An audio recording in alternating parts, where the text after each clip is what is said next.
حضرت ابو ہریرہ سے کہنے لگے نبی کریم علیہ السلام کی خدمت میں عرض کرنا کہ میں خود آؤں گا۔ حضرت ابو ہریرہ نے آ کے عرض کی یا رسول اللہ صلی اللہ تعالی علیہ وسلم، حضور وہ کہتے تھے میں خود آؤں گا۔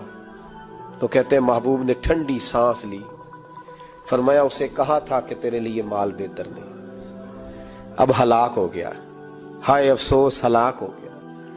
ان کو بھی تھوڑی دیر کے بعد احساس ہوا کہ یہ میں نے کیا کیا، نبی پاک کو ہی کہہ دیا نہیں ہے، حضور کو کہہ دیا بعد میں آؤں گا۔ اب دوڑے آئے، عرض کی حضور میں سارا کچھ لے کے آیا ہوں، قبول کر لیں۔ محبوب نے فرمایا گویا بلال حبشی کی خشک کھجور بھی قبول ہے، اور صہیب رومی ایک اٹی بان کی لائے تو وہ بھی قبول ہے، اور عمار بن یاسر اور مصعب بن عمیر اگر 2 دینار دے جائیں اور کوئی پرانا جوڑا کسی سپاہی کے لیے چھوڑ جائے تو وہ بھی قبول ہے، لیکن تو اپنا لاکھوں لے کے چلا جا، تیرا کوئی نہیں قبول، معاف کر دیں۔ فرمایا جا معاف کیا، پر پیسے لے کے نہ آنا۔ اگلے سال پھر آئے، بندے ہوئے ہاتھ ہے، محبوبہ میں دولت کا کیا کروں گا، آگ لگانی ہے، قبول کر لیں۔ فرمایا تو لے جا، تیرا نہیں قبول، گرا جو ان کی نگاہ سے وہ سنبھل نہیں سکتا۔ حضور نے وصال ظاہری کیا تو جناب صدیق اکبر کے پاس آئے، لاکھوں کا مال، ابو بکر قبول کر لو۔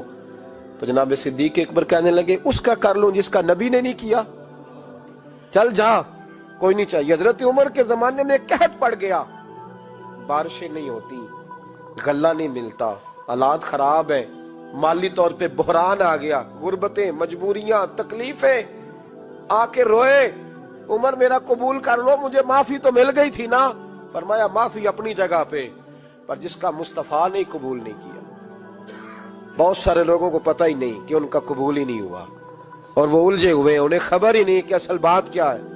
فرمایا جس کا مصطفیٰ کریم نے قبول نہیں کیا، اب ہیرے اور جواہرات بھی لے کے آئے تو بھوکے مریں گے، پر اس کا قبول، اس بات پہ راضی رہو جس حال میں اللہ نے رکھا ہوا ہے، اس حال میں راضی رہو۔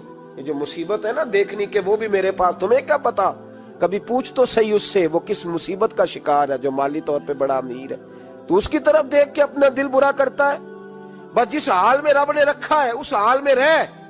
حضرت عثمان غنی کے زمانے میں تو وہ وصال کر گئے، لیکن بھائی تو جس حال میں تیرا رب تجھے رکھتا ہے اس حال میں رہ، تیری مالی پریشانیاں ختم ہو جائیں گی۔ امام شافعی فرماتے ہیں جن گھروں میں لوگ فجر کی نماز کے وقت سوئے ہوتے ہیں ان گھروں میں رزق نہیں آتا۔ آپ فرماتے ہیں فجر کا وقت اللہ کے دینے کا وقت ہے، اس وقت اللہ بانٹتا ہے۔ حضور صلی اللہ علیہ وسلم کا فرمان ہے نا حدیث میں کہ تہجد کے وقت اللہ پہلے آسمان پہ نزول اجلال فرماتا ہے جو اس کی شان کے لائق ہے تہجد کے وقت، اور وہ کہتا ہے مانگو میں تمہیں عطا کروں گا۔ لینے کی باری آئے تو بندہ سمیٹ سماٹ کے اندر گھس جائے۔ ہمارے ہاں یہ ہوتا ہے کہ عشاء کے بعد بچے بیٹھتے ہیں موبائل لے کے، تہجد کا وقت آتا ہے تو ان کی آنکھیں بند ہونی شروع ہوتی ہیں، تو لینے کے وقت تو سویا تھا، ذرا مسئلہ کیسے حل ہوگا؟ بھائی جب کوئی آدمی خیرات بانٹ رہا ہو تو جو پیالہ پیچھے کر لے اسے ملے گا؟ کہتے اس وقت آنا جب میں بانٹ رہا تھا، اب تو کدھر آ گیا ہے؟ مثال دے رہا ہوں۔ تو فجر کا وقت مانگنے کا ہے، تو ساری رات تو گزر گئی گیمیں کھیلتے، ٹی وی دیکھتے، اور جو لینے کا وقت تھا تو سو گیا، تو کیسے آئے گا تیرے پاس؟ تو اٹھے سویرے، بندوں سے مانگ کے دیکھ لیا، بڑی عزتیں خراب ہوئی، فجر کا وقت اٹھ کے جھولی پھیلائے۔ میرے رسول پاک علیہ السلام فرماتے ہیں، رب فرماتے ہیں جب بندے میرے آگے جھولی پھیلاتے ہیں مجھے شرم آتی ہے، کیسے خالی واپس کر دو؟ تو اس کے سامنے جھولی پھیلائیں سویرے اٹھ کے، رزق میں برکت ہوگی۔ اور پھر ایک اور بات، 5ویں بات، رزق میں تنگی اس وقت ہوتی ہے جب ہم مال غلط جگہ پہ خرچ کرتے ہیں۔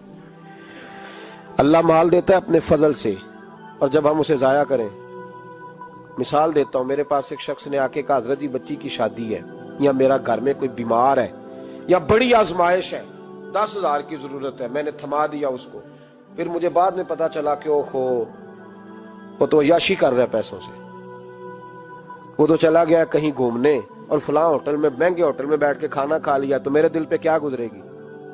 اس شخص کے بارے میں بلا مثال و بلا تشبیہ سمجھانے کے لیے اللہ نے مال دیا فضل سے، اور اگر عیاشیوں میں لگا دیا۔ صوفیاء فرماتے ہیں کہ اگر ایک دھیلا تو حرام جگہ پہ خرچ کرے نا، ایک دھیلا، تو 1,00,000 دینار کی برکت تیرے گھر سے اٹھ جاتی ہے، ایک دھیلا حرام جگہ پہ۔ قرآن مجید کی آیت پڑھتا ہوں، رب فرماتا ہے وَمَنْ أَعْرَضَ عَنْ ذِكْرِي فَإِنَّ لَهُ مَعِيشَةً ضَنْكًا، بڑی سخت آیت ہے۔ وَمَنْ أَعْرَضَ عَنْ ذِكْرِي، فرمایا جب تم میرے تذکرے سے، میرے ذکر سے منہ پھیر لیتا ہے، فَإِنَّ لَهُ مَعِيشَةً ضَنْكًا، تو میں تیری معیشت کو، تیرے رزق کو تنگ کر دیتا ہوں، پھر تیری زندگانی تنگ ہوتی، اور جس کی زندگی اللہ تنگ کرے اس کی کوئی کھول سکتا ہے؟ کہتے ہیں بڑی جگہوں پہ گیا ہوں، بڑی پھوکے مروائی، بڑے دم کرائے، حالات صحیح نہیں ہوتے، تو مسجد آ کے توبہ کر۔